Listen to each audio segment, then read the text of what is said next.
Assalamualaikum warahmatullahi wabarakatuh. Perkenalkan, nama saya Julkipari Muda dengan NRP 3120500046 dari kelas 2D3 Teknik Informatika B Politeknik Elektronika Negeri Surabaya.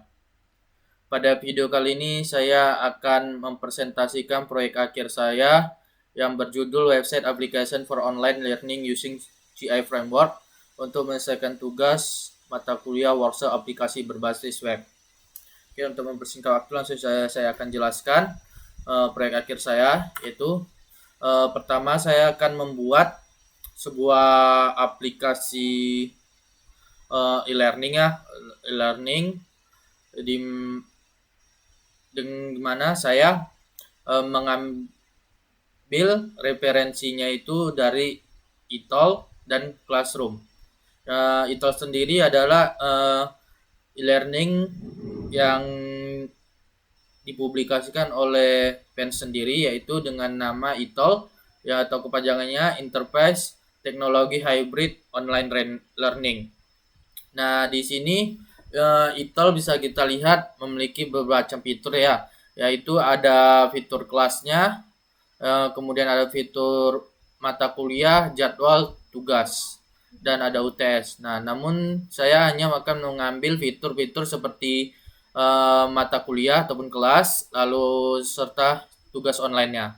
Nah, di dalam eTOL ini juga kita bisa join ke conference, baik conference yang disediakan oleh eTOL sendiri maupun conference lainnya. Nah, jadi saya akan mengambil salah satu fiturnya itu join ke conference lainnya seperti Google Meet dan Zoom. Oke. Kemudian adapun referensi kedua saya yaitu adalah Google Classroom, di mana saya mengambil desain seperti Google Classroom, yaitu bagian halaman depan Google Classroom, yang mana nanti setiap per kelas itu murid per kelas akan ditampilkan kelas yang hari ini, hari Senin apa saja, Selasa, Rabu, hingga seterusnya.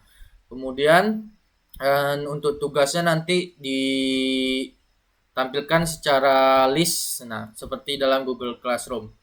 Oke, kemudian adapun teknologi yang saya gunakan antara lain ada Visual Studio Code untuk text editor, SAMPP untuk local servernya, lalu ada Code Igniter untuk framework PHP-nya, lalu Bootstrap 4 untuk framework CSS-nya. Nah, serta di Bootstrap 4 ini juga ada JS-nya. Nah, untuk untuk text editornya sendiri saya menggunakan Visual Studio Code dengan versi 1.61.2, yang mana di dalamnya itu sudah saya tambahkan beberapa plugin untuk mempermudah saya mengerjakan webnya nanti. Lalu ada local server, saya menggunakan SAMPP versi 3.24. Di SAMPP ini sudah terdapat localhost-nya sendiri dan sudah terdapat database-nya ya, yaitu PHP menggunakan PHP MyAdmin yang isinya itu ada MariaDB dan MySQL. Kemudian ada Code Editor untuk PHP framework-nya, di mana sini saya menggunakan Code Editor versi 3, yang mana nanti ini akan sangat berguna untuk di bagian backend-nya dan membantu saya untuk mempermudah pengerjaan backend seperti koneksi ke database, lalu CRUD, CRUD, melakukan create, read, update, dan delete pada data. Kemudian ada Bootstrap 4 yang saya gunakan, di mana itu untuk framework CSS-nya sendiri, yang akan mempermudah saya untuk membuat tampilan yang lebih menarik lagi. Oke, kemudian adapun fitur-fiturnya, di sini saya memiliki 4 fitur, antara lain yaitu website yang responsif, yaitu di mana layout website tersebut bisa menyesuaikan diri sesuai dengan ukuran layar penggunanya. Apakah pengguna tersebut menggunakan mobile, maka dia bisa mengakses website tersebut dan tampilan websitenya menyesuaikan device mobile tersebut. Kemudian ada create account dan login, maksudnya ini di mana tidak sembarangan pengguna bisa mengakses website tersebut, hanya pengguna yang sudah memiliki user yang didaftarkan ke dalam database maka bisa melakukan login ke dalam website tersebut, dan mengakses website tersebut. Kemudian ada presence and join meet, di mana usia murid itu bisa melakukan absensi ya, saat beserta juga dengan dosen bisa melakukan absensi dan membuka absensi untuk murid, user murid. Dan kemudian setelah itu user dosen bisa menambahkan atau mentautkan link untuk conference seperti Google Meet ataupun Zoom, yang kemudian nanti user muridnya bisa bergabung ke dalam video conference tersebut. Lalu ada fitur task, yang mana itu fitur tugas, di mana user dosen bisa membuat tugas dengan tenggat waktu tertentu dan nilai tertentu. Lalu user murid bisa menyelesaikan tugas tersebut dengan cara mengupload attachment jawabannya ke dalam website tersebut. Lalu ada fitur role, yang mana membedakan antara hak akses terhadap user dosen ataupun admin ataupun murid. Nah, walaupun melalui login page yang sama. Kemudian berikut adalah tampilan layout dari website saya, yaitu ada pertama loginnya, di mana hanya menggunakan satu login page saja. Di sini setiap user baik murid ataupun dosen ataupun admin melalui login ini untuk mengakses website tersebut. Dimana nanti kalau dia login sebagai user murid maka akan dialihkan ke page murid. Lalu kalau dia login sebagai dosen maka dialihkan ke page dosen. Begitu juga admin akan dialihkan ke page admin. Ini kita beranggapan login sebagai user murid, yang mana akan dialihkan ke halaman kelas terlebih dahulu, di mana halaman kelas ini saya buat mirip seperti Google Classroom, yang mana ada kelas terdiri dari beberapa kelas ya halamannya nih. Di sini bisa kita lihat ada untuk hari ini, ada hari Senin apa saja mata kuliahnya, lalu Selasa. Kemudian pada saat kita mengakses kuliah ataupun mengakses kelas tersebut, kita akan dialihkan ya ke dalam page seperti di sebelah kanan ini, di mana kita bisa melakukan presensi ataupun join meet-nya atau join conference-nya. Dan di sini nanti ada tabel yang akan memberi informasi tentang histori presensinya. Kemudian kita bisa mengakses halaman tugas. Di halaman tugas ini diberi informasi tugas terbaru ataupun list-list tugas sebelumnya, dan kita bisa memilih mata kuliah. Nah, setelah itu kita bisa mengaksesnya dengan mengklik button detail, dan saat kita mengakses kita bisa melakukan upload attachment jawaban kita untuk menyelesaikan tugasnya ya. Nanti di sini bisa tercatat ya kapan statusnya, apakah sudah terkumpul atau belum. Kemudian kita login sebagai dosen, kita akan dialihkan ke halaman kelas juga, namun khusus dosen, di mana dia mirip seperti user ya, di mana dosen tersebut juga mengakses kelas tersebut, namun dia berbeda pada saat kita mengakses kelas tersebut. Di sini dosen bisa melakukan buka presensi ataupun menutup presensi nantinya, lalu bisa memberi link konferensinya, lalu bisa membuat tugas dan mengedit tugas. Dan seperti user murid juga, user dosen juga dicatat kapan histori presensinya. Lalu seperti ini ya, pada saat dosen melakukan pembuatan tugas ya, di mana bisa kita lihat di sini tenggat waktu diberi, judulnya apa, lalu catatannya dan lampiran. Kemudian ini kalau kita login sebagai admin, bisa kita lihat kalau kita login sebagai admin, di sini ada di dashboardnya kita dialihkan pertama, bisa kita lihat ada 3 user dengan peran yang berbeda ya, seperti fitur yang saya jelaskan tadi, yaitu menggunakan fitur role, di mana ada perannya sebagai admin, dosen, dan murid. Nah, kemudian ada juga status aktif ya. Kalau dia sudah nonaktif maka akun tersebut sudah bisa digunakan. Oke.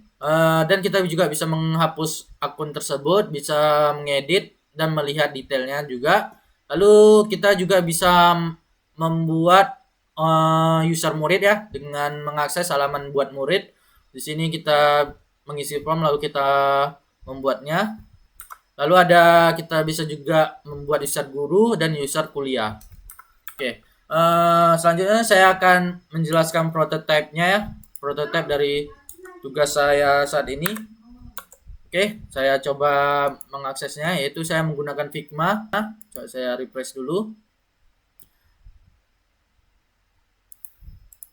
Oke, nah di sini untuk bagian kelasnya sendiri, saya coba akses prototipe-nya. Oke, di sini kita dialihkan ke prototipe dari kelas tersebut. Nah, ibaratnya prototipe ini jalan alurnya dari website saya itu pertama itu kita login sebagai siswa ya, user siswa ataupun murid. Nah, kemudian kita bisa mengakses salah satu kelas seperti ini, misalnya kita akses kelasnya. Nah, lalu kita dialihkan ke halaman aksesnya itu, di mana kita bisa melakukan presensi, lalu tercatat presensinya, lalu kita bisa join meet-nya. Lalu kita bisa kembali lagi, lalu kita bisa mengakses halaman tugas. Nah, di halaman tugas ini kita bisa mengakses tugasnya ya, ataupun kita bisa berdasarkan kategori. Nah, seperti ini, yaitu kelasnya itu praktikal berorientasi objek, maka tugas ini yang ditampilkan. Nah, kita bisa juga mengakses tugas tersebut, kita akses tugasnya. Nah, di sini kita bisa melihat ada beberapa informasi dari tugasnya. Di sini kita bisa mendownload lampiran yang dibuat oleh dosen. Lalu kita bisa memilih file yang akan dijadikan sebagai jawaban, lalu kita bisa klik kirim untuk mengirim tugasnya. Nah, maka di sini status sudah berubah menjadi mengumpulkan, dan berarti tugas sudah selesai, dan kita bisa melakukan pengeditan apabila ada kesalahan dalam pengiriman tugasnya. Oke, setelah itu kita coba akses halaman dosen ya. Halaman dosen kita coba akses. Di halaman dosen dia cukup sederhana ya. Coba kita akses. Di sini kita ibaratnya login sebagai dosen. Kita login sebagai dosen, lalu kita akses kelasnya. Maka dosen tersebut bisa melakukan pembukaan presensi, bisa membuat tugas, bisa join meet juga, dan bisa mengedit link meet-nya. Nah, di sini coba kita edit link meet. Nah, maka kita tinggal masukkan link, maka kita simpan, maka linknya sudah berubah ya. Lalu kita bisa membuat tugas, kita buat tugas. Nah, di sini kita bisa lakukan pembuatan tugas. Kemudian kita coba login sebagai admin.